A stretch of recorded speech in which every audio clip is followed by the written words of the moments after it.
10 or 15 years ago, there's music and singing on this lake. Almost all night. There's 6 houses on its shores. Always noise and laughter and romance. Then such romance.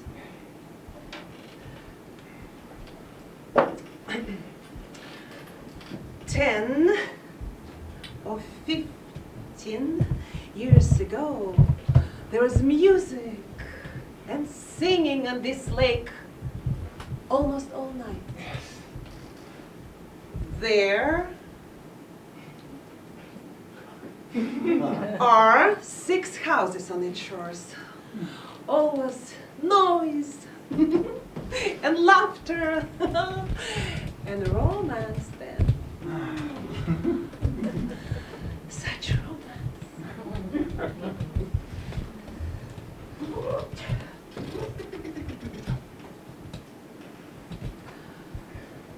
10 or 15 years ago, there was music and singing on this lake almost all night. There are 6 houses on its shores. Always noise and laughter and romance then. Such romance. Brother! Wonderful! I had no idea anyone was in the theater. Marvelous! I'm still trying to memorize my lines. What do you think of the part, the play as a whole? Oh, these playwrights. The role of Arkadina is terribly difficult to play. I don't understand her. And why call it the seagull? Characters in search of a life would have more meaning. So, then you would say he is a third-rate writer? Hmm? Well, maybe second-rate. Yes, there is a lot of rubbish being written in Russia these days. Depressing. Who am I to make judgments? But clearly, the playwright needs to change the ending. You don't approve? Konstantin's suicide is too dark an ending. You think so? Yes. And why can't Nina and Konstantin at least end up together? What a gloomy fellow this playwright must be. Quite. Well, then, you must be Olga Kipper. Stanislavski told me to take a look at your work. Oh, and who are you? I can't see in that gloom. The hapless writer who produced this worthless rubbish. Anton Pavlovich Chekhov, at your service. I thought it would be educational, profitable to take a look in secret at what is being done to my play, with my play. You see, when Nemirovich announced to you all that I would come to see the Seagull in rehearsal, had you known I was here, you would have changed your behavior, your performance. I hate flatterers. I want honesty, spontaneity. How is the play shaping up? Good, bad, indifferent? Do I agree with his direction? Will I need to invest in a pistol? So there is no need for embarrassment. I myself was not sure of the ending. I admire you for thinking deeply about the play and for speaking up. Well. Well, but I didn't mean to. That's what we are lacking in Russia today. Honest artists. Artists with courage. Well, I have a confession to make. Yes. Well? I changed some of the lines, but only so very slightly. Stanislavski didn't even notice. Oh, you did you? Yes, I think mine make more sense. Oh, you do you? Well, they couldn't have been so cast in stone, so essential to the plot if Stanislavski didn't even notice. No, but I would have noticed. Will you forgive me? We'll see. I will have to come and see the play as a whole when the Moscow Art Theater finally puts it on, that is. Oh, please, don't do that. Oh, I want to see whether you really are as clever as you seem. In the meantime, I look forward to seeing you again. In rehearsals with the whole company.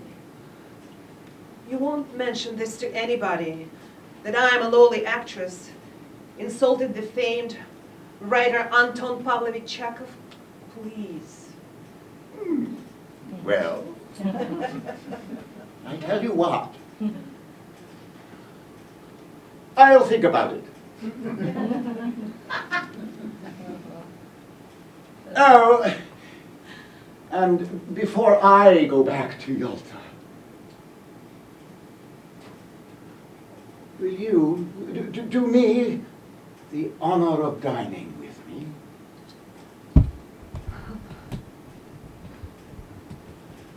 You know, I really do like the part of Arkadina.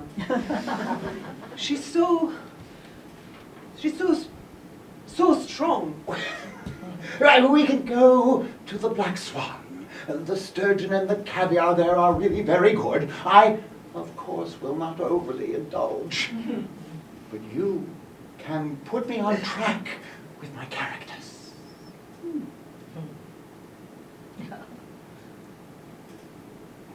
With my writing.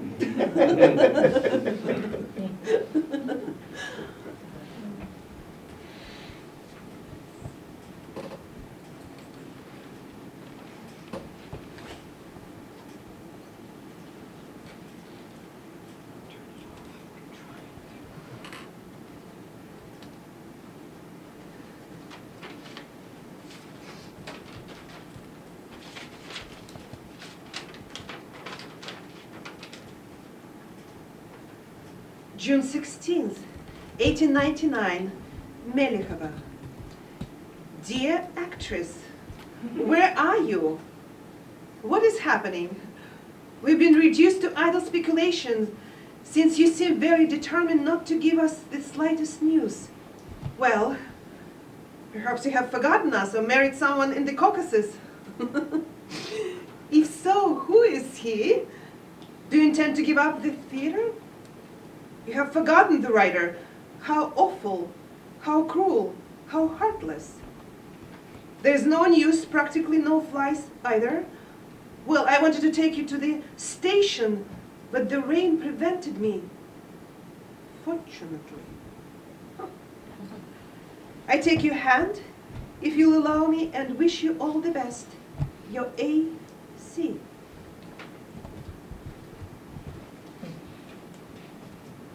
June 22nd, Bishket. Dear writer, please don't think this is merely a reply to your letter. I would have written to you long ago, but have been in such a foul mood that I would not have been able to write anything at all. Today I went for a walk in the mountains here at my brother's, taking a copy of Uncle Vanya with me for the first time. But I just sat with the book in my lap, enjoying the view of the mountains. Later I went to get the post and found your little letter, which I enjoyed tremendously. I even laughed out loud. Here I was thinking that the writer Chekhov had forgotten the actress Kipper. So from time to time you do remember me. Thank you, kind sir. It is very beautiful here in Georgia. You would like it. What if you were to come down here and then we could go to Yalta together? What do you think? I take your hand in mine, Olga Kipper. Oh, will you write to me again? By the way, are there flies in Melikovo? July 1st, Moscow. The writer Chekhov hasn't forgotten the actress Kipper. You're quite right. And indeed, he finds the idea of going to Yalta together a charming one. There's one condition, however, that you don't turn my head. Stanislavski considers me a level-headed person, and I wouldn't want him to think I'm as gullible as all the rest. By the way, my property in the Crimea is wonderful now in summer. You must come and spend some time there. August 29th, Moscow. You've only been gone 4 days, and already I feel the urge to write to you. Is it too soon? When you left, I felt so downcast and heavy-hearted, I couldn't sleep. I kept wondering, are you well? Was that little basket of provisions useful to you? Did you like the sweets?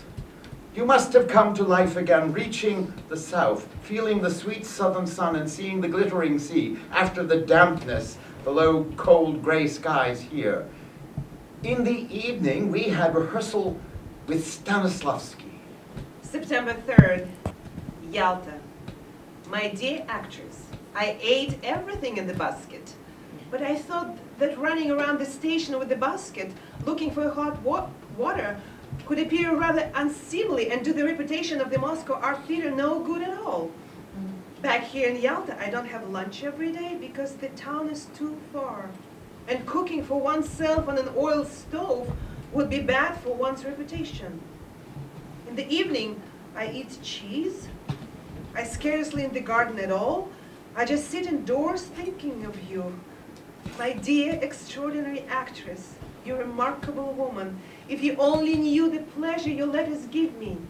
I bow very, very low before you. In fact, so low that my forehead touches the bottom of my well, which is 17 meters deep.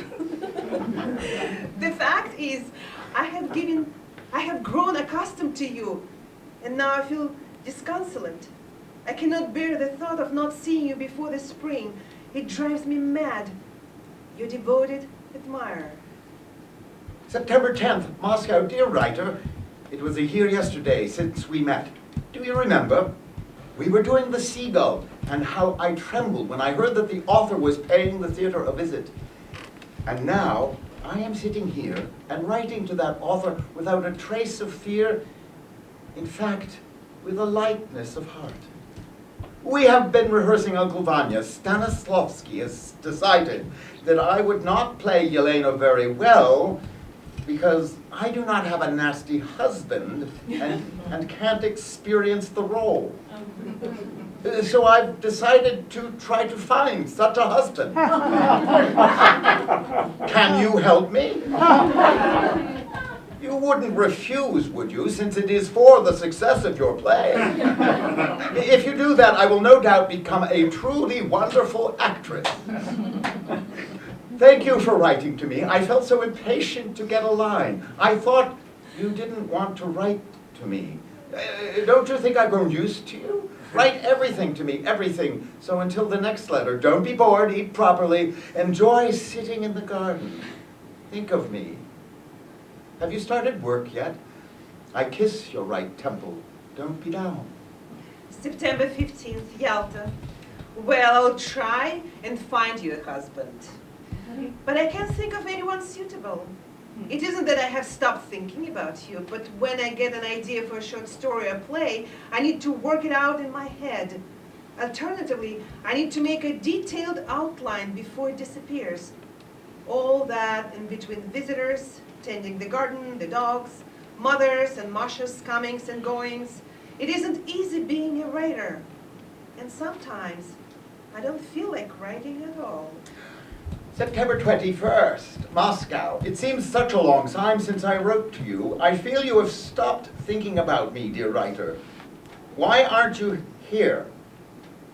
I'd like to drink tea with you after rehearsal, play patience, chat about the Moscow Art Theater. I'm busy the entire time right now with rehearsals every single day.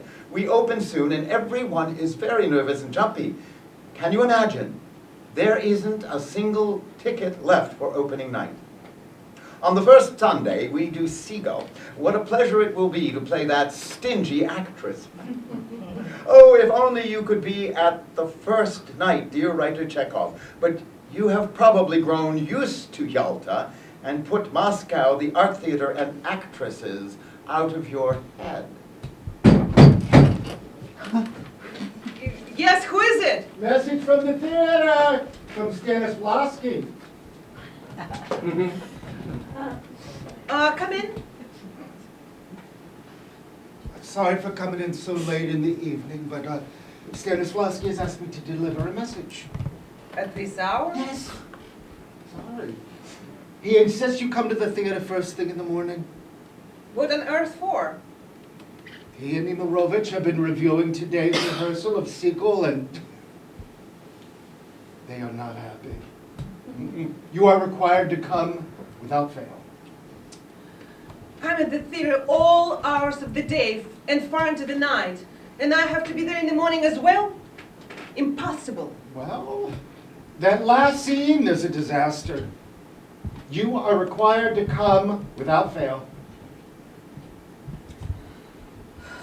Considering how little I'm paid and how much myself I have to spend on costumes, this is unacceptable. Stanislavski is unhappy. He's even angry. Very well, then. Tell them I'll be there, but under protest. Thank you. Good night. September 26th, Moscow. Aren't you ashamed, you wicked, horrible writer, to say I don't write much? I was afraid you would find my letters boring. But if not, well, I'll write more often. Since the box office opened, people have been waiting since the early hours, up to 2,500 people queuing. Incredible. Nearly all the tickets are gone. We were all so excited. Send me a signed photo of yourself, a decent-sized one, because the one I have here on my table is only a small one of you with sad eyes. September 29th, Yalta. I received your letter with its kiss on the right temple, and I thank you, dear actress, enormously. Your show opens today, and I congratulate you and send you a million good wishes. I kiss both your hands and bow. Don't forget me, dear actress, your A. Chekhov. October 2nd, Moscow. I can't sleep. Our opening night of the season went terribly. We should not have opened with Ivan the Terrible, but with Uncle Vanya. The papers will tear us apart tomorrow.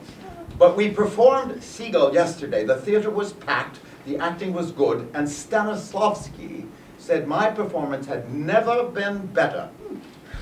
But I'm not happy with Act One. I get tense and nervy, and my performance is jerky. The press was very favorable with good notices all around. It shows the art theater has established roots. That makes me happy. Why don't you write to me? Perhaps you don't feel the need or don't want to. October 4th, Yalta. Dear actress, 1 or 2 bad performances are no reason to lose any sleep. Art, especially the theater, is a realm you cannot enter into without the odd stumble. There are many more days of failure ahead. You will have huge disappointments, but you have to be prepared for that, to be resolute and follow your path. I've been ill for 3 or 4 days.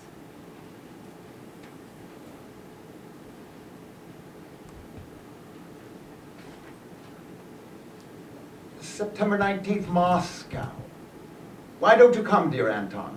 I don't understand. I shan't get through the winter. If I don't see you, don't you want to acknowledge me?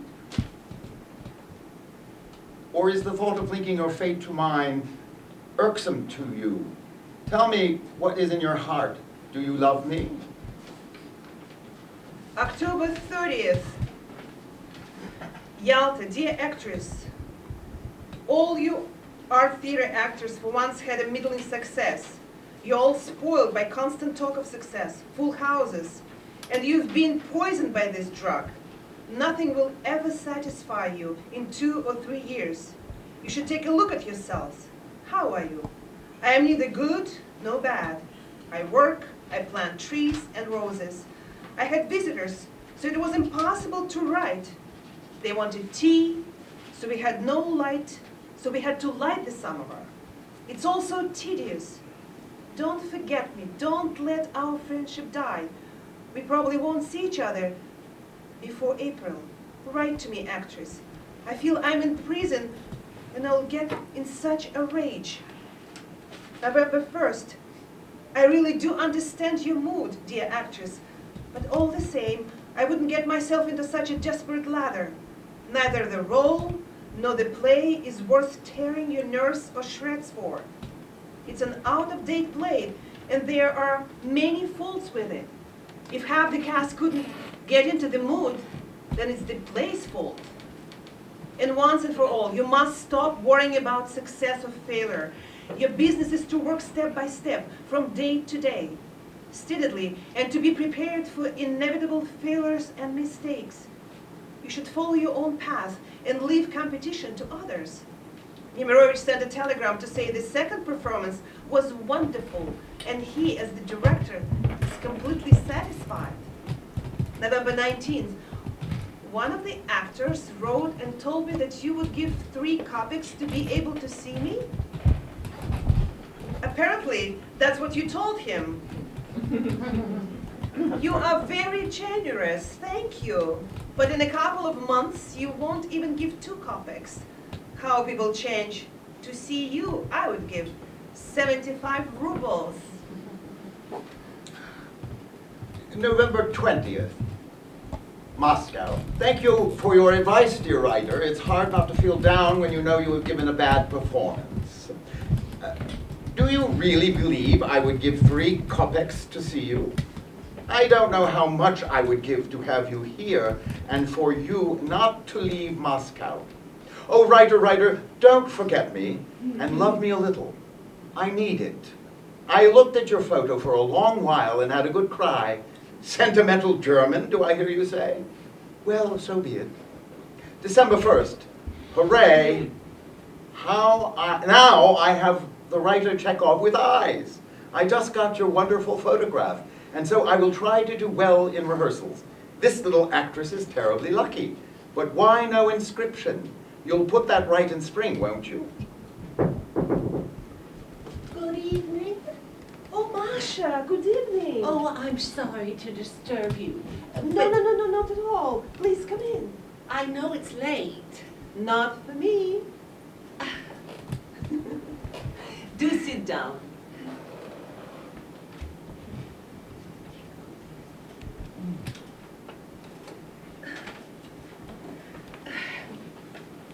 I'm taking the train to Yalta tomorrow afternoon. Oh, really?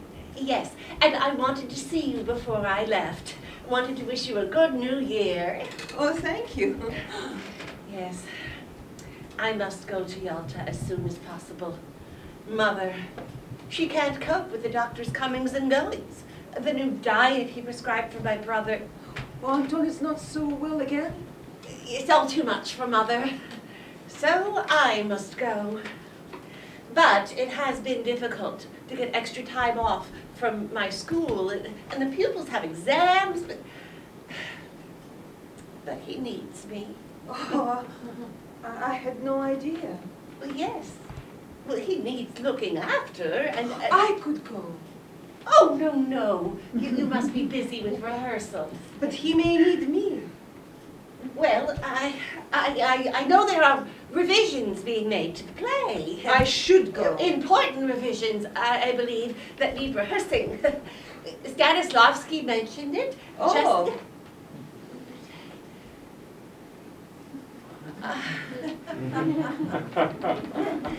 Anton needs to get his strength together. He is planning to go abroad this summer. Really? Where? Maybe Italy? Anyway, I must go. I kiss you in advance for the new year, and stay in good health.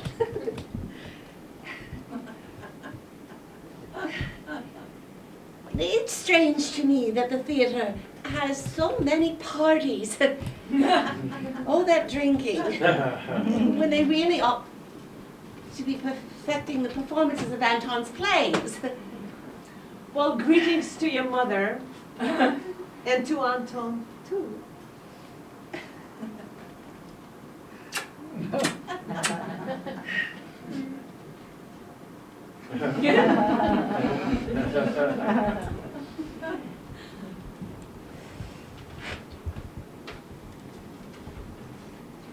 January 2nd, Yalta. I send you New Year greetings. Masha tells me you played Yelena wonderfully. Or if only the art theater would come to Yalta. When are you going to send your photograph? How uncivilized. January 13th, Moscow.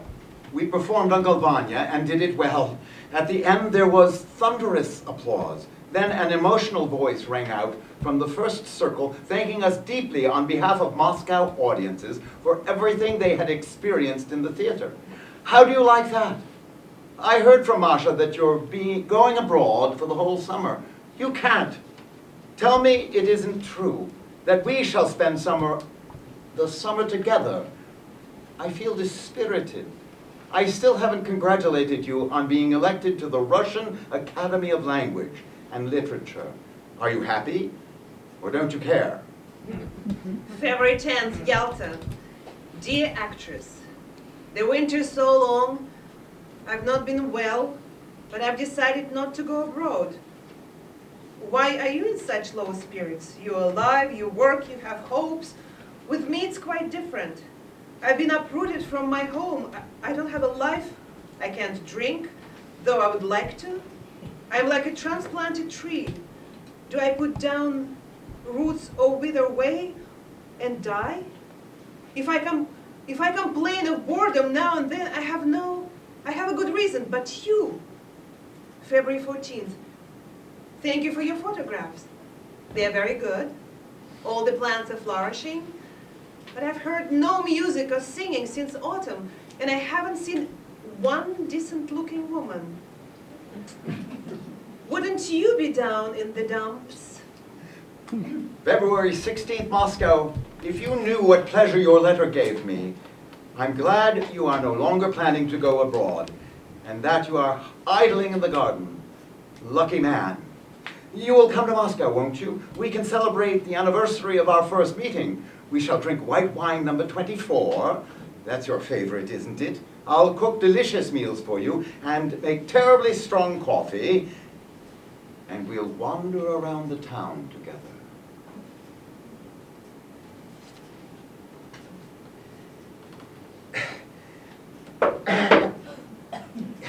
Yes.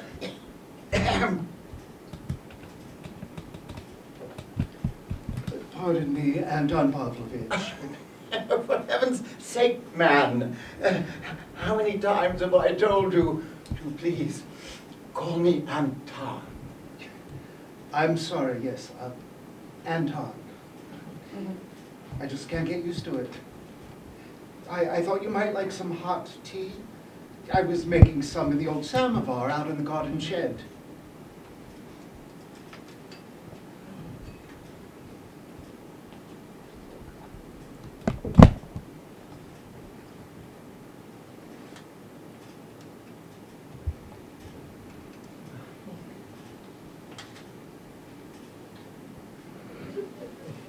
You seem to be coughing more than usual lately. Thank you. You are so faithful.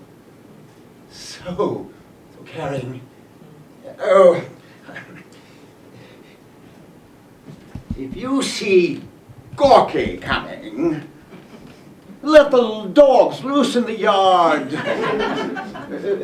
That might discourage him. Thank God I don't need directors or actors or actresses for my short stories. Now, let me think. Not sure if Lady with a Dog is a good title. And should the lovers meet again in Moscow? March 22nd, Yalta. I shall try to come to Moscow, but perhaps you can come to Yalta. The papers say I'm writing a new play, but they are lying. They never tell the truth about me. If I were writing a new play, you, of course, would be the first to know. Gorky's here. He's full of praise for you and the art theater. May 1st, Moscow, dear writer. It is cold and rainy, and I am depressed. The theater company is to visit Sebastopol and to perform your plays, and my visit to you in Yalta during the whole week now seems like a great dream. It was one long, noisy party in Yalta with visits from generals and actors, good food, applause, and my stay with you, not as an actress. The thought of it gives me a great pleasure. How are you, dear writer? What is happening in your heart, your head? What are you dreaming up in that wonderful study of yours? Were you happy on the whole with our stay? Write me a beautiful, sincere letter without taking refuge in jokes, as you usually do. Write what you feel, all right? Adio. Dawdle in your garden. Tend your flowers if there are no women around. Moscow, 18th. You seemed terribly dispirited when you left Moscow yesterday. Why? I feel we spent many, many happy days together when you were here. Is that also your impression? Soon I will be in Yalta to make your life a misery. May 20th, Yalta. Dear ravishing actress, how's life with you? I was feeling very unwell while I was in Moscow. I felt feverish, but I hid it from you then, like a guilty secret. August 6th, on the train back to Moscow. Good day, my darling. The carriage is swaying badly, but I just felt I needed to write to you. Yesterday, after we parted, my heart was heavy, and I had a good cry. It was just that life was so happy and full during my short stay with you in Yalta. I felt so alone after our parting. I was overcome. I've such wonderful memories of it all, your warmth, your passion. You too, my darling, my dearest. August 7th, I am back in Moscow. It's late, but I want to write just a few lines to you, dearest darling. On the train, I met a young girl. She told me how much she loved Chekhov's plays and the Moscow Art Theater, little suspecting that she was talking to Arkadina. I didn't enlighten her. At the theater today, everyone was asking me when you were sending your new play. For God's sakes, write the play. It's almost complete in your mind.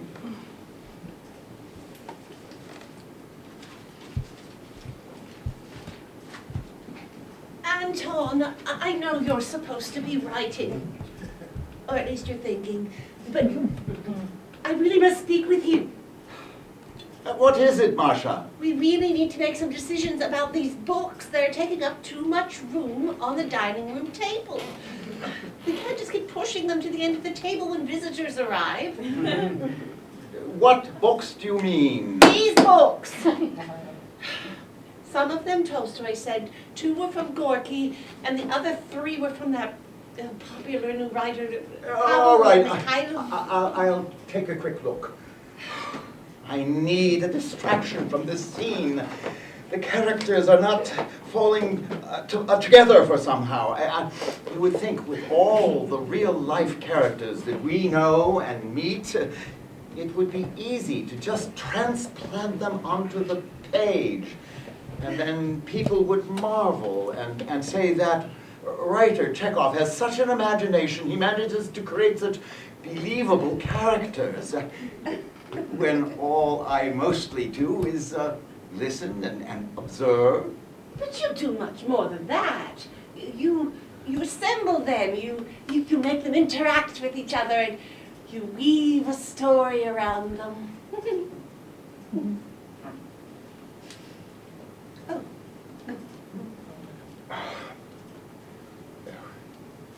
Should never have been published. Such mediocrity. This one?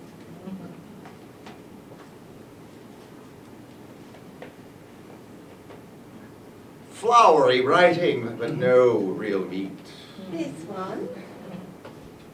Oh, yes, looks interesting. These 2 from Gorky? Dangerous. Could get us a visit from the police inspector. And from Tolstoy. Oh. Yes. Yes. Those can be used for door stoppers. Or to start the fire.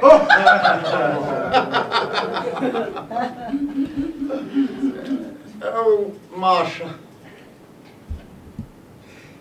You know, I wonder whether, in the future, any of my works will be used as door stoppers or to light a fire. August 13th, Yalta. Dearest, I don't know when I'm coming to Moscow, because can you imagine? I'm writing a play. Well, not really a play, but some kind of mishmash with many characters. I may possibly get it all wrong and stop writing. August 16th, Moscow. I have just taken a long break from rehearsals, and I'm thinking about you. Remember when you took me up the stairs and the way they creaked, giving us away? I absolutely loved it. My God, I'm writing like a schoolgirl. I'm looking at your photo and thinking about you, me, the future. What are you thinking about? We talked so little when we were together, and everything is so vague. Don't you think? Don't you think, my man of the future? I can't show myself in Moscow because a lot of people are convinced that we are already married. August 17th, Yalta. Good day to my dear, good little actress. I'm writing my play, but constant visitors are an infernal nuisance. The play is in my head, already shaped and running smoothly. I only need to get it written down, but as soon as I pick up a piece of paper, some ugly great mug or other appears around the door. I don't know what the rest will be like, but the beginning came quite easily. Otherwise, I'm bored and angry. Money just disappears. I'm ruined, going broke. August 19th, Moscow. In your last letter, you said, "Don't change me." I hope this is just another joke. Aren't you ashamed? I'm terribly happy you're working. The play must be first class. You hear? My God, how my heart will leap when I see you, my little dove. I will clean you up, clean your shoes, get rid of all that fluff and dust, and we will examine our hearts. I need to love you, but I don't want to. Your Olga. Costume delivery! Oh no, not that pest again. Costume delivery. You really ought to knock. How am I supposed to knock when I'm carrying all of these? And why are you bringing these to me now? Because you asked me to. Oh. Well, I don't remember. Well, I do. All right, let's take a look at them now.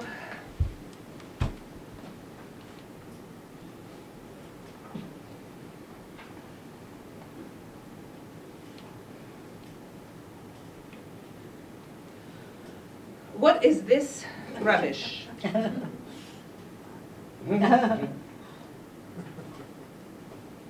Oh, what a ghastly colors.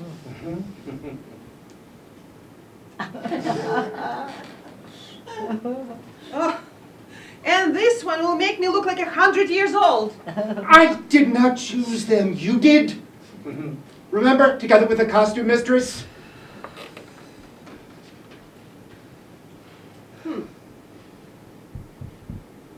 Oh,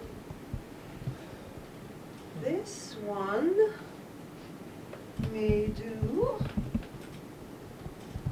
Oh.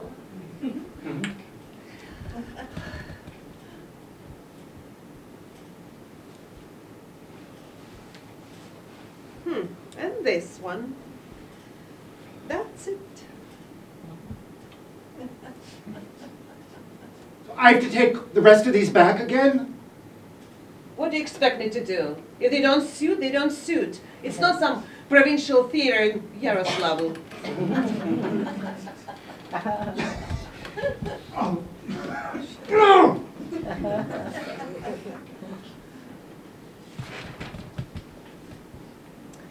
August 20th, Yalta. The play seemed to get off to a good start, but now I'm disenchanted. It seems vulgar to me and I'm not sure what to do. A play needs to be written non-stop without a break, but this morning was the first time I've been alone without interruptions. September 5th, my dears, my angel, I've not been writing to you, but don't be angry because I've been working on the play the whole time. I may not finish it before I come to Moscow. There are so many characters, and I'm afraid it will turn out confused and colorless. Write more often and lift my mood, which is parched and black every day like the Crimean soil. September 8th. I'll be in Moscow, October 1st. I'll stay in a hotel and write all day. One of the heroines is a bit shaky. I can't seem to do anything with her, and that is very annoying. And why does the New Day paper say people won't like the title Three Sisters? What rubbish. They may not like it, but I wouldn't dream of changing it. All I eat is soup, it's cold, and I stay at home. There are no pretty ladies. Money is running out, and my beard is going gray. September 12th, Moscow. I am so looking forward to the finished play and the part you are writing for me. I only hope I can do it justice. Waiting for you here. September 14th, Yalta. I've been very ill. Temperature and cough. I'm on the mend now, but still weak and useless. I feel sick at the thought that I've written nothing for a whole week. The play stares balefully at me from the desk. I probably can't come to Moscow. That means during the winter you'll forget who I am, and I'll fall for someone else, just like you, and everything will be as before. September 15th. The play will get finished, but whether I decide to have it done this season is an open question, my dear baboon. Because I must be at rehearsals. I simply must.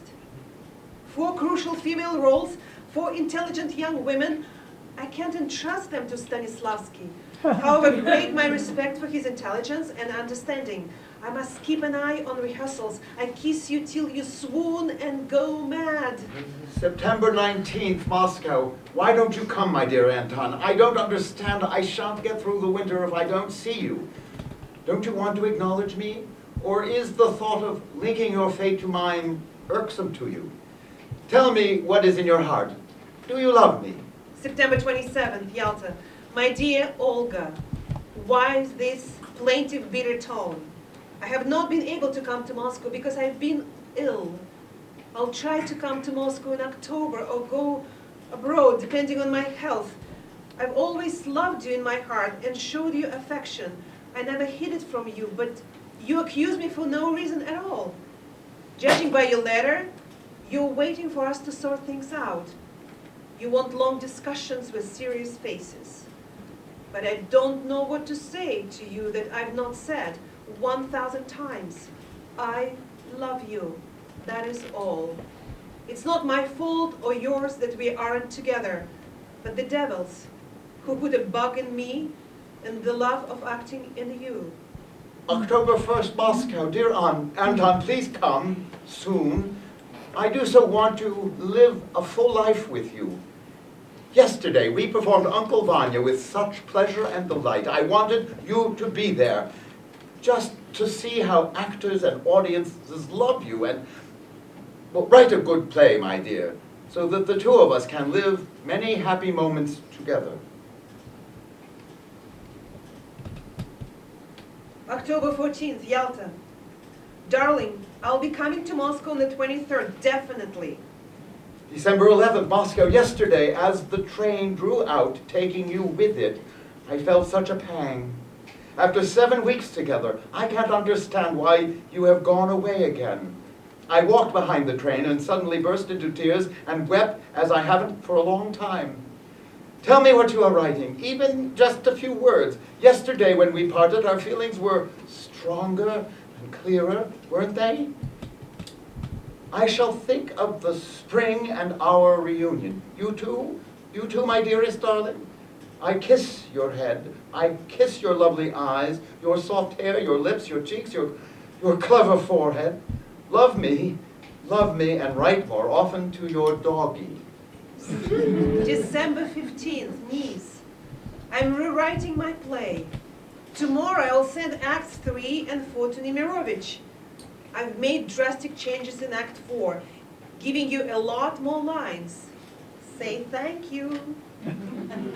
January 1st, Moscow. I went to rehearsals yesterday and today. I do so want to play Masha well.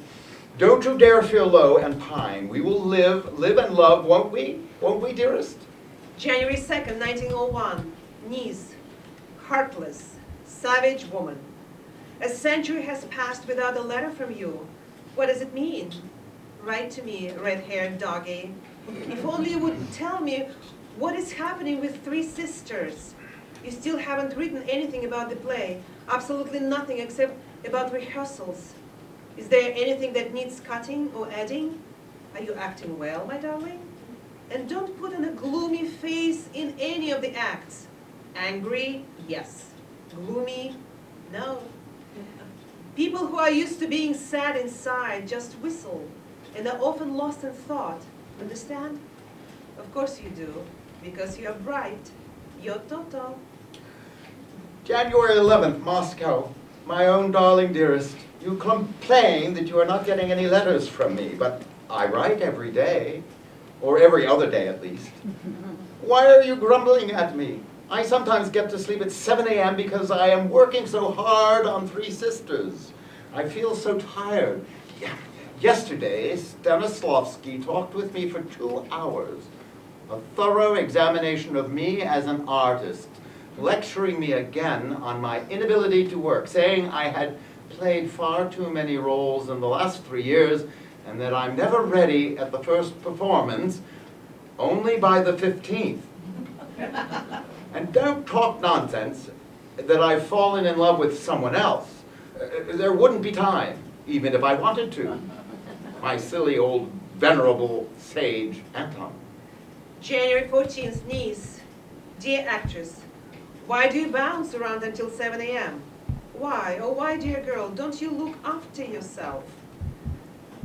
And I'm worried. You read that Uncle Vanya has been taken off. Why don't you write anything concrete about Three Sisters? How's the play going? I have the impression the play is an unmitigated disaster and that I won't be writing for the Moscow Art Theater again. I was a little unwell, but I'm all right now. Your Toto, ex-physician and part-time dramatist. January 18th, Moscow. Dear writer, why the despondent letter? Why the rust in your heart? Throw off the gloom, my dove, my darling. Do you love me? You ask about the play. What nonsense to think of failure. Everything is going well for all of us. I do love the role of Masha terribly. Oh, it plays itself, really, doesn't it? And does it matter if I make a tiny cut in my last speech? If I find it difficult to deliver? I really like the shaping of Masha in the last act. The whole role is a marvel. If I ruin it, I'll give up acting. Your little doggy. January 19th, you wrote to your sister that you have been unwell. You should write to me in detail what is the matter with you. I'm not just a doll, and your attitude towards me will only make me angry. January 20th, niece. Darling little actress, exploiters of my heart.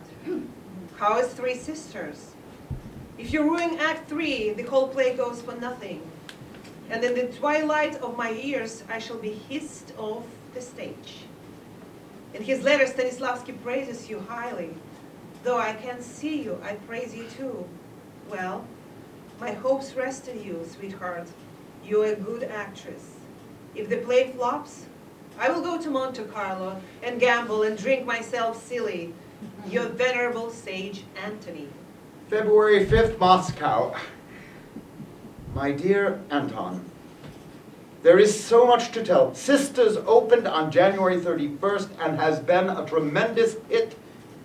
Moscow talks of nothing else but the play. A great success for Chekhov and our theater. The papers say that Miss Kipper stood out in a superb ensemble. Isn't that wonderful? I'm so sad you can't see me playing Masha. I would perform for you with such joy. Yesterday, after the 4th act, there was a standing ovation. We're going to Petersburg on the 14th with 2 bookings sold out. Good evening. Yes, Telegram from Petersburg. oh. For me? Yes. Yes, came to the theater. I was asked to deliver it. Oh,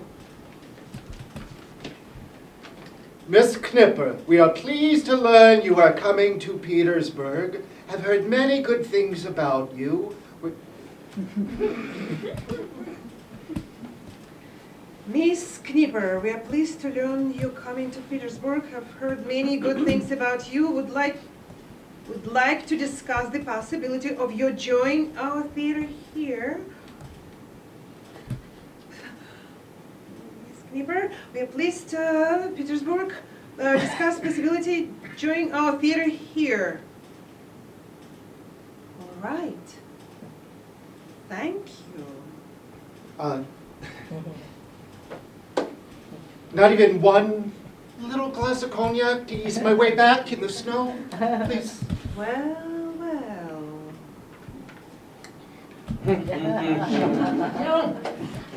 February 10th, Moscow. I dragged myself through the season exhausted.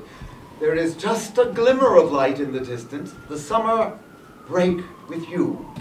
But everybody's talking about sisters, talking about Chekhov. Yesterday the season ended with the play. Full houses, and even the house seats were sold. The audiences went mad, and we all got flowers. The audience crowded around me, pressed my hands, kissed me, raised me shoulder high. I play Masha with such delight. You see, she has been of great use to me because I have found out what kind of actress I am. I've come to understand myself. Thank you, Mr. Chekhov. February 22nd, Yalta. Sweetheart, how's life in Petersburg? I think you will all soon be sick of the town and come to loathe its coldness and tittle-tattle. And I don't expect anything but muck from its papers. The hell with them. I've been unwell, coughing a lot. March 1st, Petersburg. Good morning, darling. Our mood is buoyant despite the abuse of the papers. The audiences love us. They say that the theater has never created such a commotion in Petersburg before. March 3rd, Yalta. My dear, don't read the newspapers, or you will wear yourself out. I told you no good would come of Petersburg. Personally, I'm giving up the theater. I shall never write for it again. You can write for the theater in Germany, Sweden, even in Spain, but not in Russia. Playwrights aren't respected here, get nothing but kicks, and are neither forgiven for their success nor for their failure. Expect you here in Holy Week. I'm waiting for you. I'm in good health. Word of honor. March 5th, Petersburg. Don't be upset, darling, for your berated little actor. Only the press abuses us. The public loves us. I'm praised for sisters, and even yesterday at the writer's lunch I was applauded. Many people wept when they talked about the last act. Why are you so angry with the theater? Surely not because of the backbiting. These are people of limited ability. You can't really call them educated critics. Don't get into a bad mood. Spit on them. March 7th, Yalta. I'm alive, but go on coughing as furiously as ever. I read each of your letters 3 times at a minimum. I work in the garden, but work in the study is very slow. I don't feel like writing anything. I get so many visitors here. I lose heart and swear I will leave or take a wife so that she can throw them out. So, let me propose. So, let me propose. And please do come in Holy Week, my darling, my angel. If you decided not to come, my life will not be worth living. It doesn't matter if you love somebody else and have betrayed me. Just come, please. Do you hear me, doggy? Because I love you. You know I do. I'm hearing from various people about the success of Three Sisters. My next play will be very funny. March 9th, Petersburg. Dearest, for the time being, I can't go to Yalta. What would be the good? To hide once again? To see your mother upset again? That is very difficult for me, believe me. Either you don't understand or you don't want to. But you do remember how difficult it was last summer. How long are we going to go on hiding, and why? Because of other people? I cannot bear all the ambiguity. If the weather is good, you could come to Moscow, couldn't you? Don't say no. Don't dare cough. March 16th, Yalta. I didn't say I don't like Petersburg. I love Petersburg. It's the theater I can't take. I dislike it, reject it completely. I'll certainly come to Moscow, but I'm tired of travel and my health is like an old man's. I will look like your grandfather, not your husband. I idle away my days in the garden. I'm giving up literature altogether, and when I marry you, I'll make you give up the theater, and we'll live together like peasants. Would you like that? Well, go on acting for 5 years. Write to me, my darling. Your letters give me such pleasure. You are deceiving me because you are human and a woman. Well, deceive me then, but stay the fine, glorious person you are. I'm an old man, and if I should deceive you, you will forgive me because you understand that there are gray hairs in my beard, but a demon in my extremity. Isn't that so? I hug you, traitors, 100 times. It would be helpful if you could come to Yalta first. April 17th, Moscow. I finally arrived back to Moscow. Come soon, and we will marry and live together. Shall we, my dear Anton? What will you do all day long? Write to me and don't take refuge in jokes. Be more simple, more open with me, more truthful. A big kiss. April 19, Yalta. Little doggy Olga, I'm coming in early May. If you give me your word that no one in Moscow will know about our marriage until after it has actually happened, that I'll marry you the day I arrive. I have such a horror of weddings, the congratulations, the champagne, standing around with glass in hand, grinning endlessly. April 24th, Moscow. I read about Uncle Vanya being performed in Prague, and I was very glad. So you're coming, and we'll get married and run off somewhere. I'm terribly happy, delighted as a child. Darling Anton, it's all going to be so wonderful. My heart is full of light. I wait for you tenderly. Are you really in love with Kipper? May 2nd, Yalta. After we're secretly married, we'll leave for the station while everyone will be waiting and expecting us at the dinner. August 22nd, Moscow. I'm now back in Moscow, my dearest darling husband. After freshening up on the train journey, I went straight to the theater. Everyone was asking so many questions. Would I continue acting? Will you be coming in for the winter? Later, I went to look for a house for us and found a comfortable one. I'm already pining without you. Why aren't you here, my darling Anton, your little wife? August 25th, Yalta. My dear sweetheart, my wondrous wife. I think of you all the time. I love you very much, darling. Today's 3 months to the day since we married. I was a lucky man. I thank you, my joy, and I kiss you 1,000 times. I'll come to Moscow in September.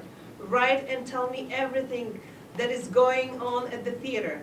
It's warm here, and the roses are in full bloom. I'm used to you, like a child, and without you, I have no comfort and warmth. When I come to Moscow, I'll kiss you non-stop for an hour.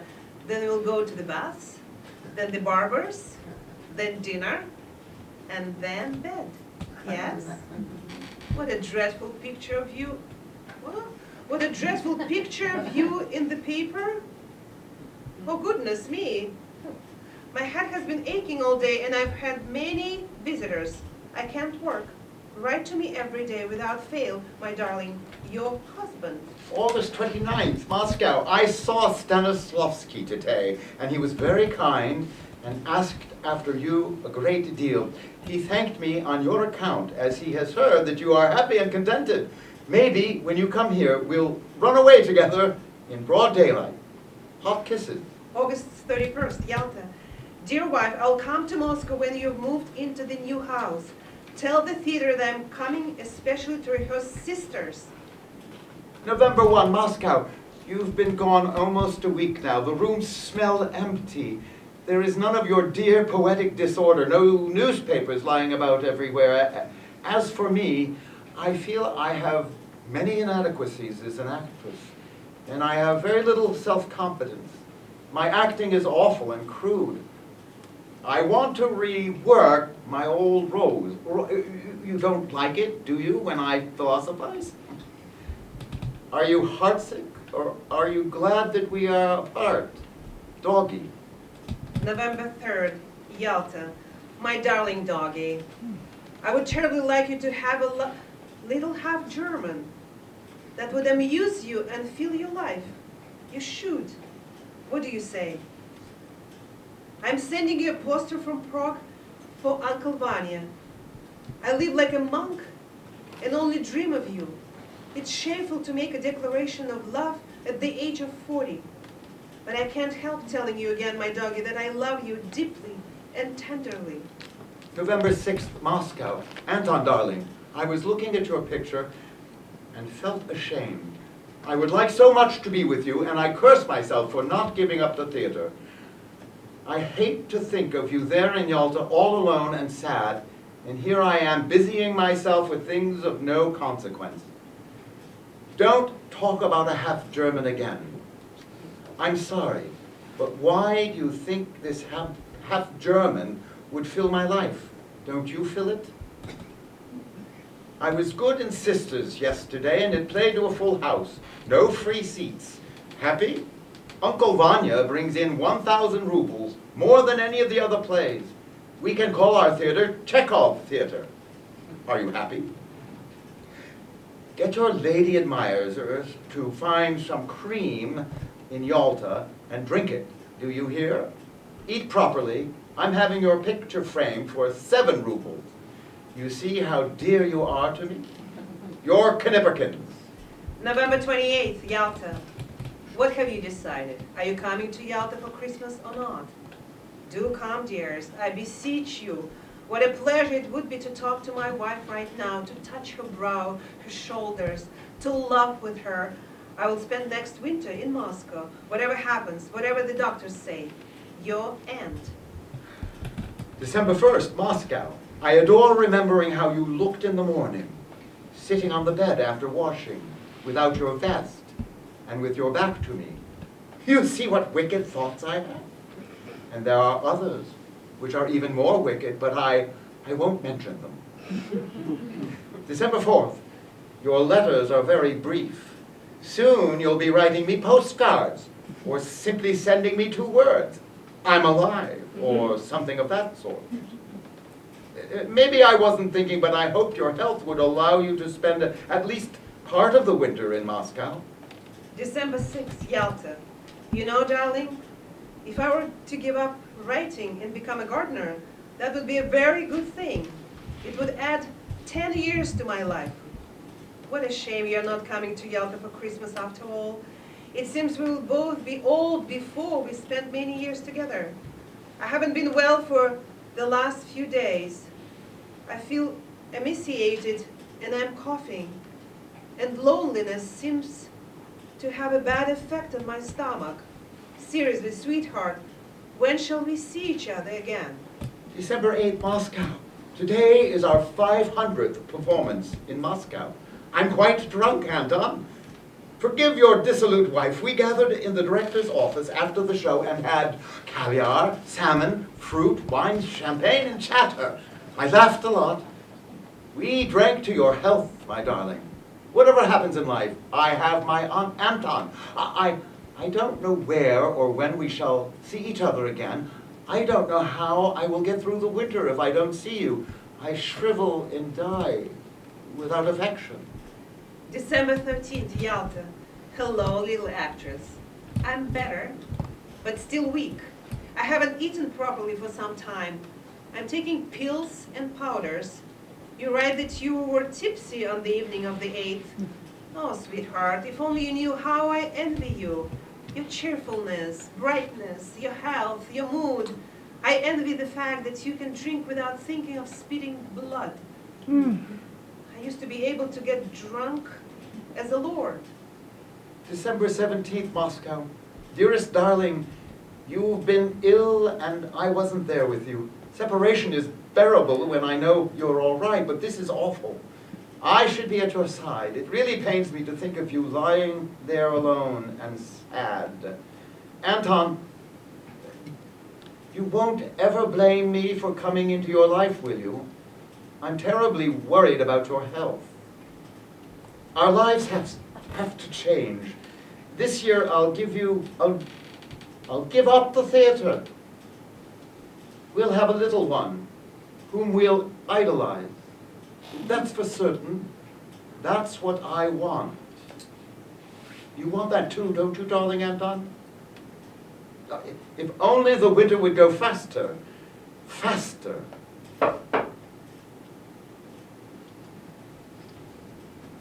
I am terribly sorry for disturbing you, but Tolstoy has suddenly arrived wanting to see you. Have these people no sense of decency? I don't wish to see anyone today. I told Masha that before. How can I write under these conditions? Well, he sneaked in via the garden, hoping to avoid Masha, but the dogs barked, giving him away.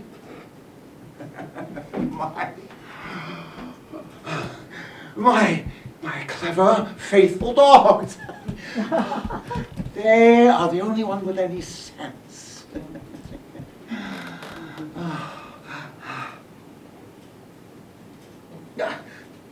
Tell Tolstoy that I am indisposed and I will see him the next time he comes. Yes, of course. Goodness knows I like and respect the man, but as a writer, he alone should know my need for privacy, for time.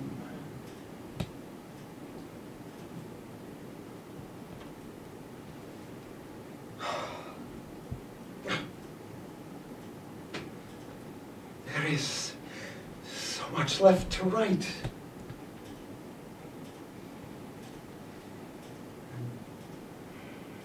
Just no time left.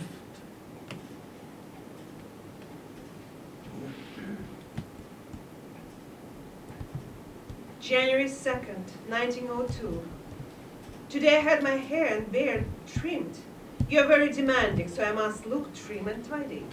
I must say the writing is coming slowly. Don't be upset. I've already written 11 volumes. Joke. When I'm 45, I will write another 20. Now it's January, and the bad weather is starting. Wind, mud, cold, and soon the storms. A married man without his wife is in a sorry situation during these months. If only you can come to the end of January as promised. Do you? January 8th, Moscow. Are you getting some more writing done?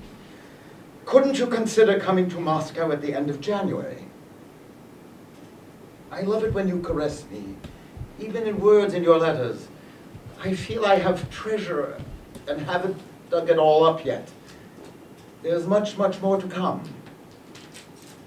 January 14th.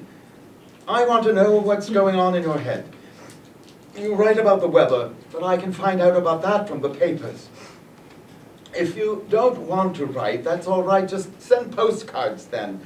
Either you and I are close or we're not, and I'm just a woman to you, not a person. Only that's very shameful.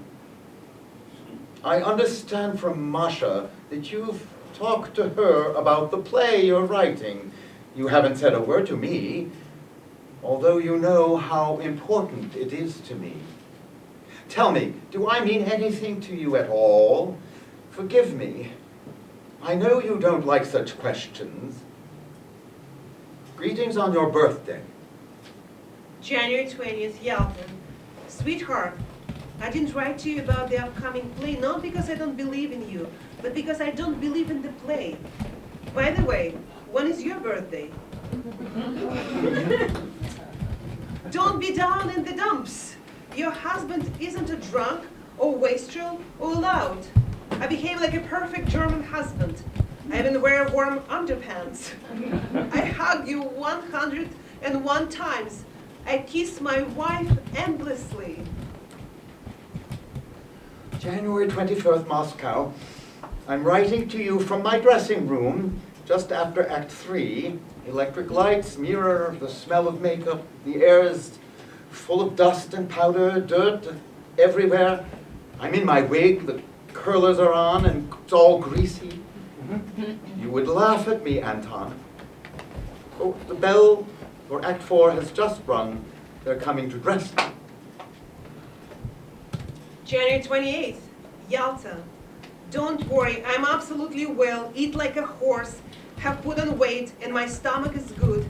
I'm not lying. Word of honor. Today I'm sitting in the shade of the garden and breathe the air. February 2nd, Moscow. I leave Moscow on Friday and will be with you in a few days. I can't wait to see you again. The only thing that upsets me is that somebody else will play Yelena as my understudy in Uncle Vanya, which means it won't be my role anymore. I'm jealous about that part, and that one only, because it didn't come easily.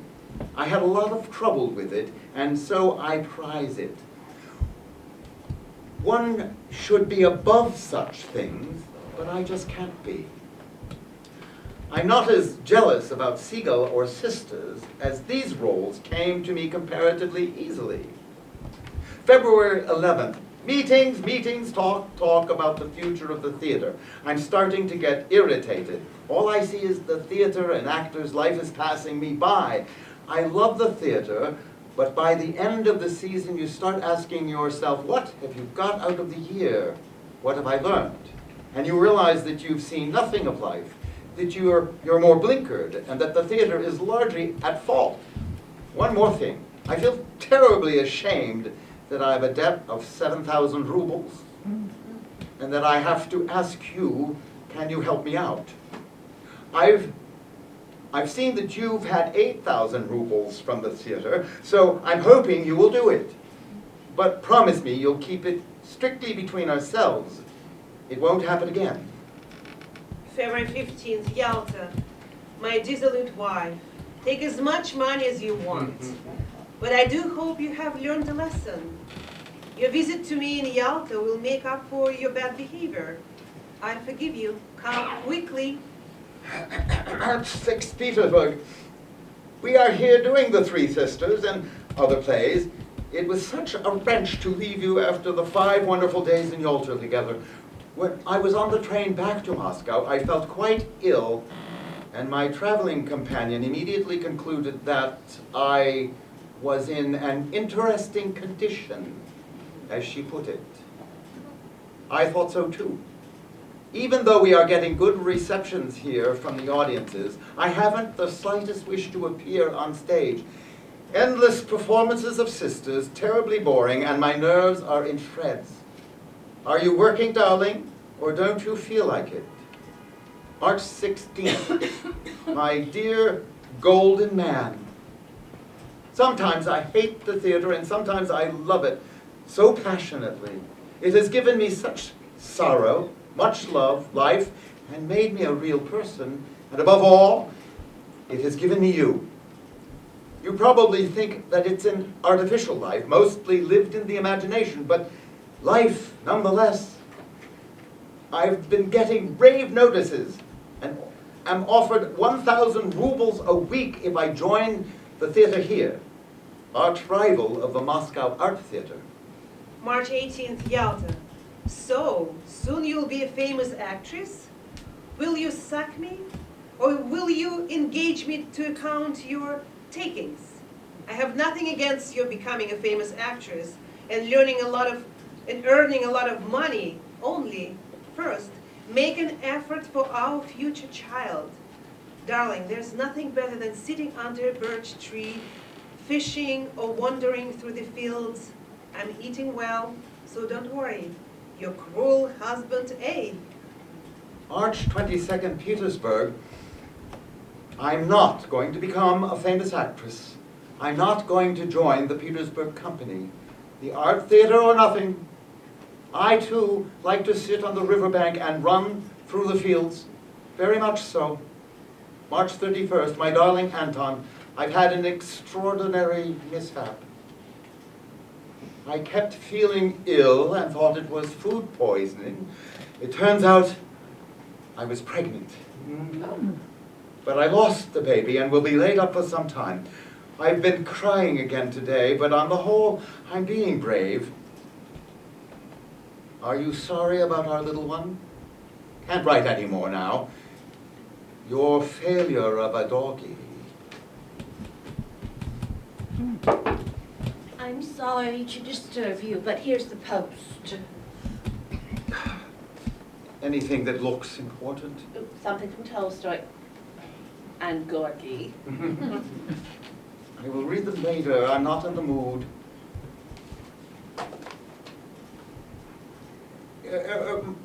Masha, what were the exact dates when Olga was here in February? You don't remember. Not exactly. Well, she arrived on February 20th and left on the 25th.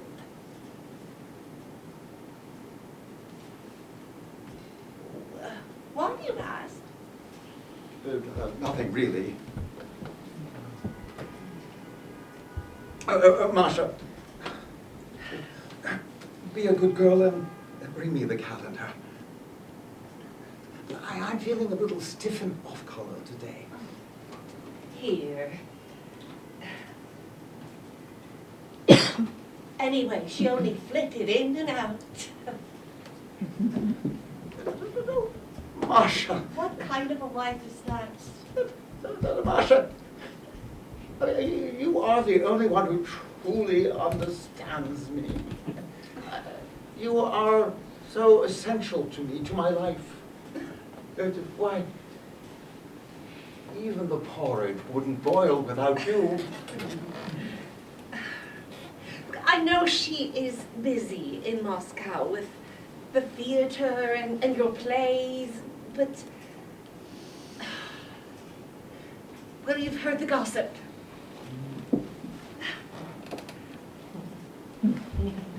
As your wife, she really ought to be here with you more often. Don't blame her, Masha. She is an actress after all, and I knew that when I married her. Well, anyway, maybe for the best. After all, no one can really look after you and understand you like I can.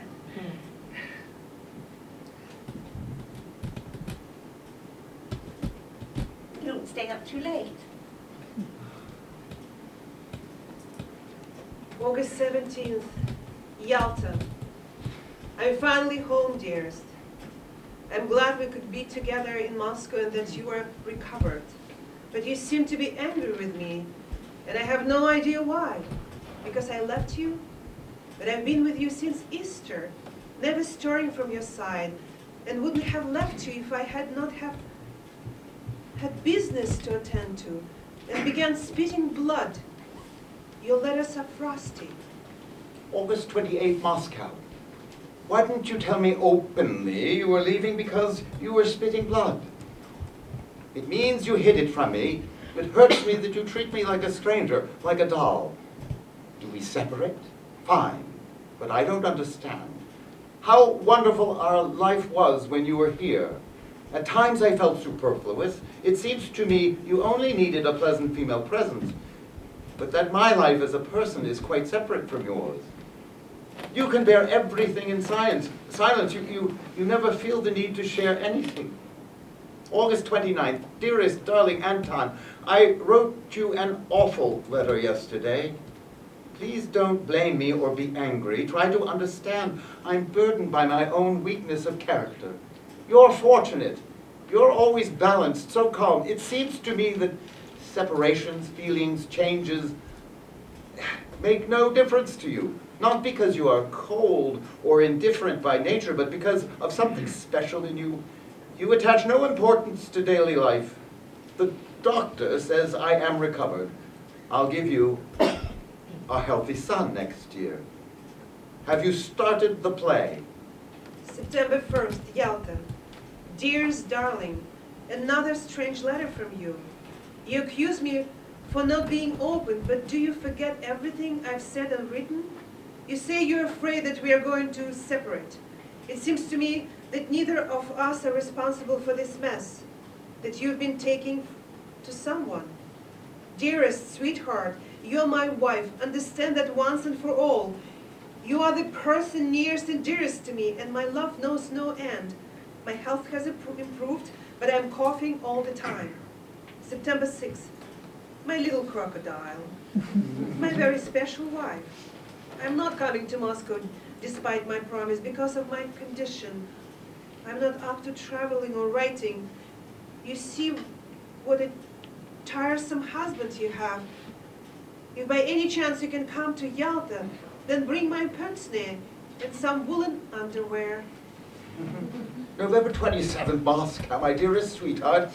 You've gone again, but I was so happy that you could come to Moscow this time.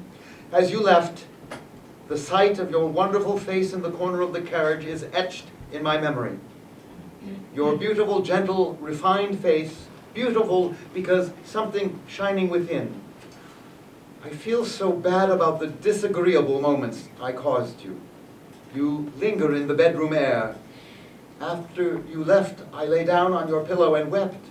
How dreary it is to come home and no one to hold me and kiss me.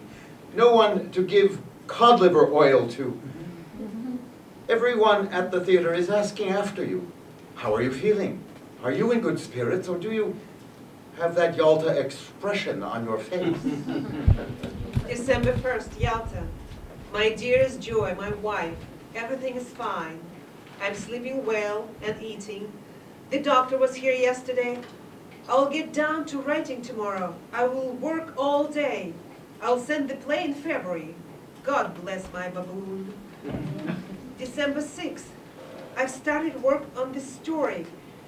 It's cold in my room and no one brushes my coat. But I don't let spirits droop and look to the future when we shall be together again. Your envelopes really are awful. Your letters arrive all unstuck. Get rid of those fancy envelopes and buy some simple ones for a few kopecks. December 10th, Moscow.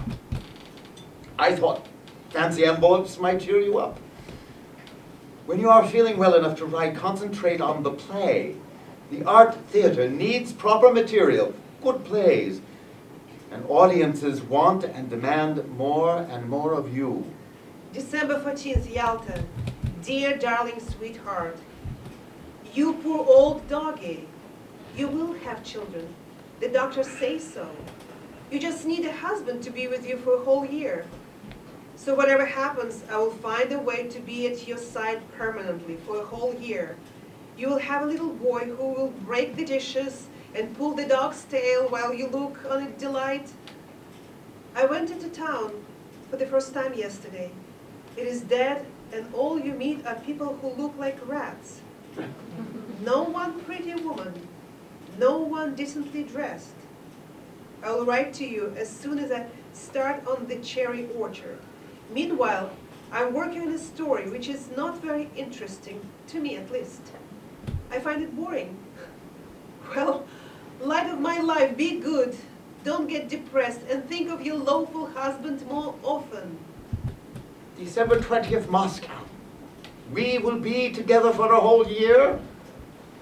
I will look after you, and you will write more plays, more stories, and we will have a little one. It will be all so wonderful. January 7th, 1903, Yalta. My dear little actress doggy. Things are going well, but what do you think?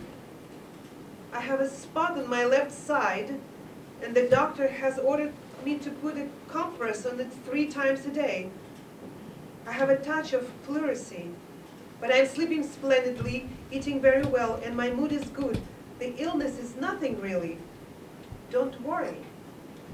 January 15th, Moscow. I couldn't get to sleep for a long time last night. I was crying, and many dark thoughts passed through my mind.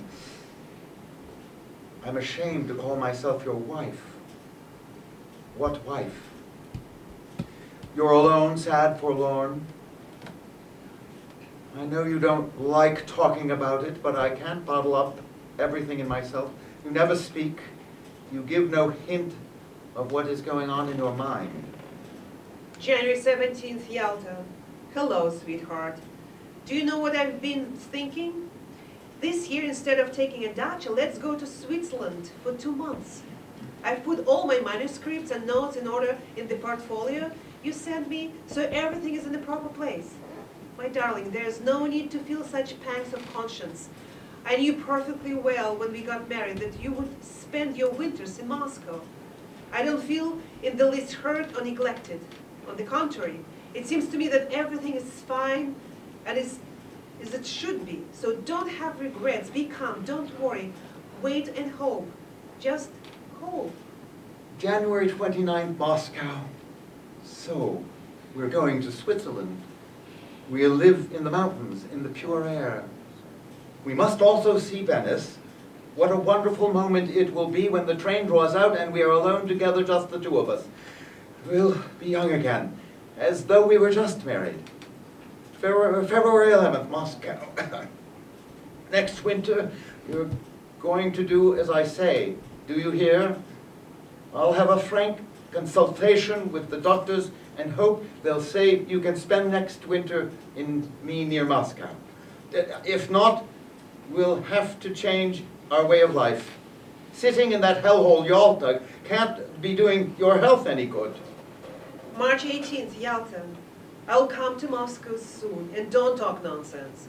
You're not to blame for not spending the winters with me. On the contrary, we are a perfectly respectable husband and wife, in not stopping each other from doing what we must.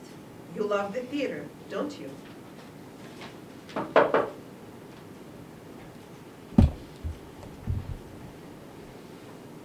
Pardon me for interrupting. Well, what is it, my man? Maria Pavlovna has asked me to make sure you took your medication. She will be out all day looking for new curtains for your study. Masha. Masha. Masha. Heavens, man. Call my sister Masha. I am sorry, yes, I will try. Thank you. Oh. And before dusk, can we check the fruit trees and my beloved roses? These days, they are the only things that bring me any comfort. Look, I'm tired of people tired of writing plays.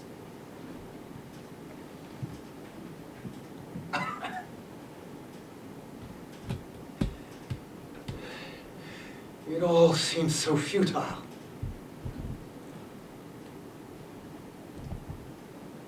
I am sorry. I will be sure to accompany you around the garden later. Anton.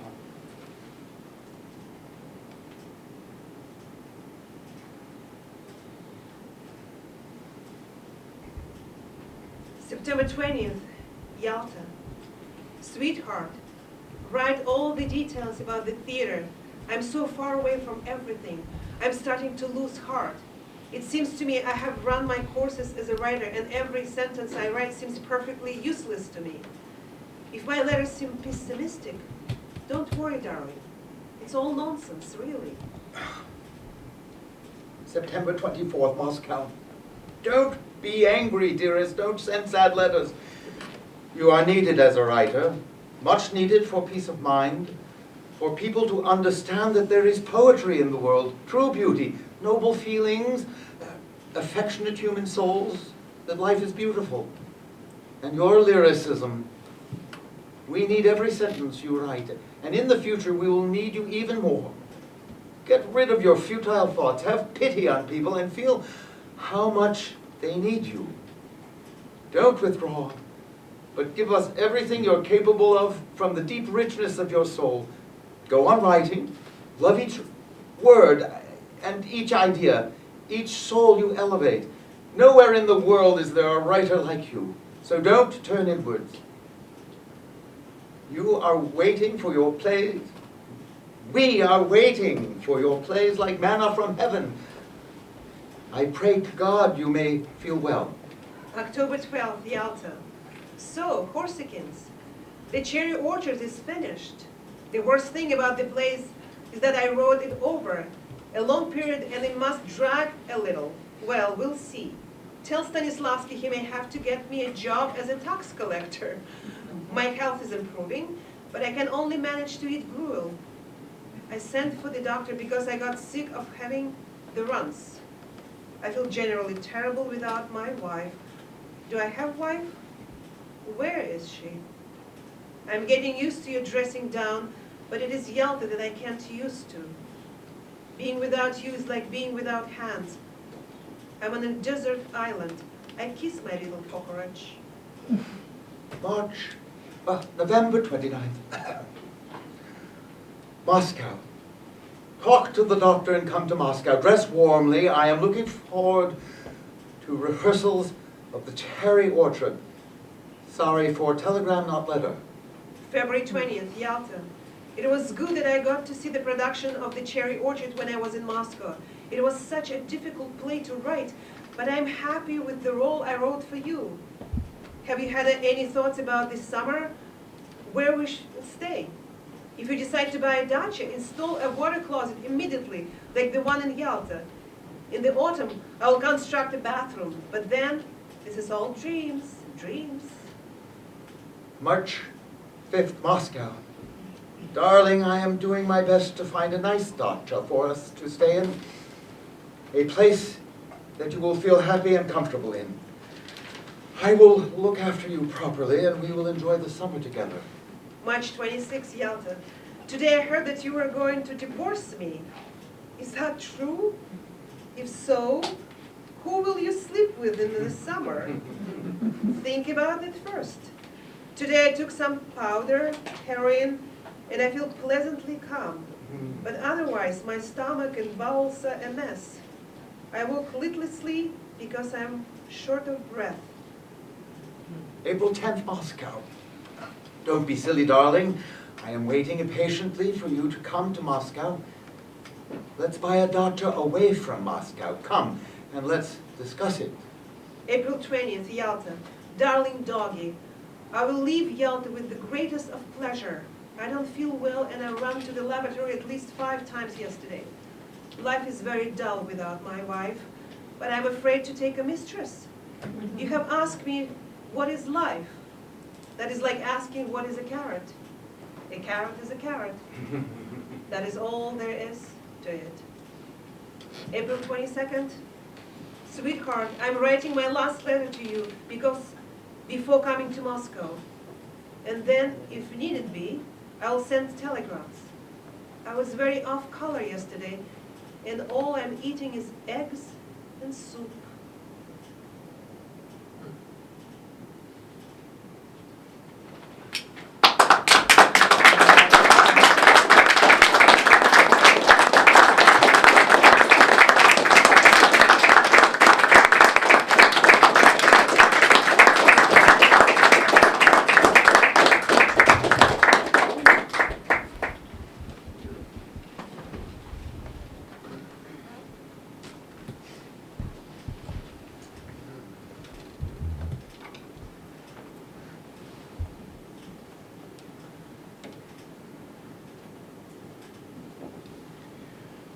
August 19th, 1904. Finally, my dearest darling Anton, I have been able to put pen to paper. I needed desperately to write to you about everything I have been through since your final illness. At that moment when your poor, worn-out heart stopped beating. I went to Moscow and visited your grave today. Everything seemed so fresh, so lush, the earth and the grass. And the sound of the rustling leaves of the trees was so gentle. It was all so full of life. I can't believe you're not among the living. August 20th. My darling, I so vividly remember our last days together at Badenweiler in the Black Forest. I can recall everything so clearly in that lush emerald green town. Do you remember our carriage rides? How we loved to drive through the fragrant pine wood? Your favorite spot was a green glade filled with sunlight. There was a babbling brook, and you kept telling the driver to drive more quietly. You are so affectionate. You would take my hand discreetly and squeeze it and hold in yours for a long time. Back in Yalta, for a time I could feel your presence everywhere, in the rustling of the long grass, in the murmuring of the wind. When I was out walking, I could feel your light, fragile figure walking next to me, stick in hand. Sometimes you felt close, but sometimes so far away, leaving no trace but a bluish mountain haze. Oh, my dear, darling Anton, where are you now? August 27th.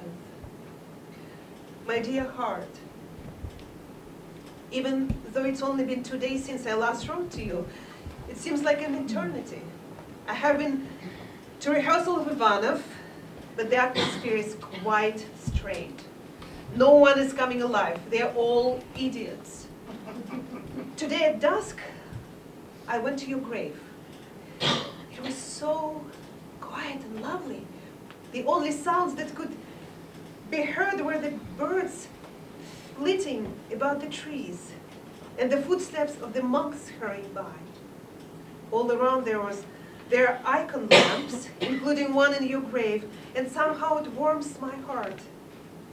In my thoughts, I go back to Badenweiler and try to understand everything that happened. When I saw the Russian student again recently, I relived every painful moment of that terrible night. I even heard the crunch of his feet on the gravel when he ran for the doctor in the middle of that amazing, terrible night. But there is no death, dear Anton. Oh, my dear Anton, we are really never to see each other again? I simply cannot bear the thought of that. Our life together had just started and suddenly it came to an abrupt end, forever. How wonderful our life was together. Oh, the theater. The damn theater. I don't know where to love it or curse it. For me, these last 3 years have been one long struggle. I have constantly reproached myself, have felt so nervy and anxious and unsettled. Now, it's all I have left in life. Still, who knows what would happen if I had given up the theater.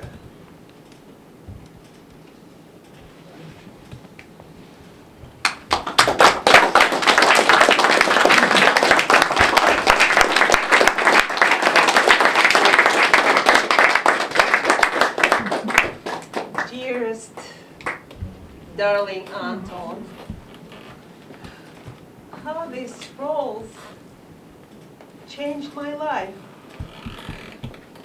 Your plays are difficult to act. I said that before when we first met, remember? How I blush now and think how direct I was. Me, an unlawful actress, insulted a famed writer Anton Pavlovich Chekhov. I hope you have forgiven me.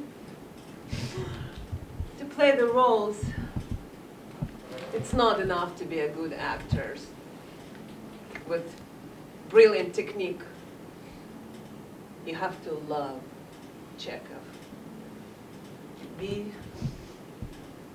sensitive to him. Your plays transformed the Moscow Art Theater. They deeply affected everyone there. And audiences loved your plays. Well, I admit, we had a few disasters. But when the productions came fully to life, people who, they could identify with these people, with these hapless people who felt bored, trapped in their hypocritical, meaningless existence, bored, silly, ignorant, unhappy people living in illusion. The tragedies that befall them and us are so often self-inflicted. Oh, Anton, how brilliantly you captured the soldier, the peasant, the government official, husbands and wives. How deeply you understood humanity. And how was it all possible in such a brief life? And you know what I wonder? What I want to ask you, my dear Mr. Chekhov. Will we be remembered in 50 years? In 100 years? What will people make of us, of all this?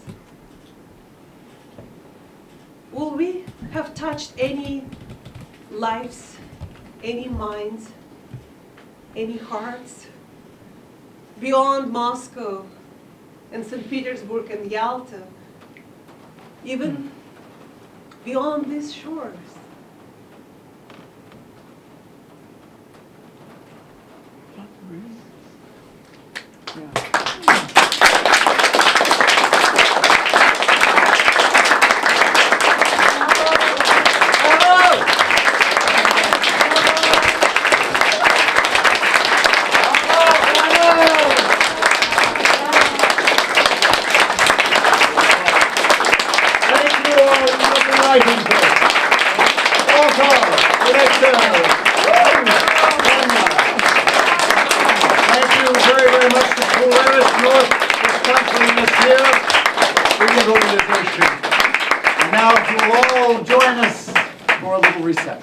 Thank you for coming.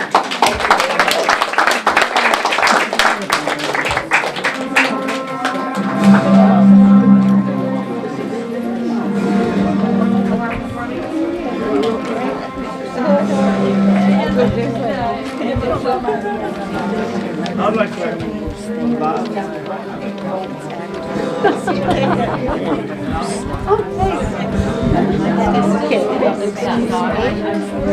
Okay.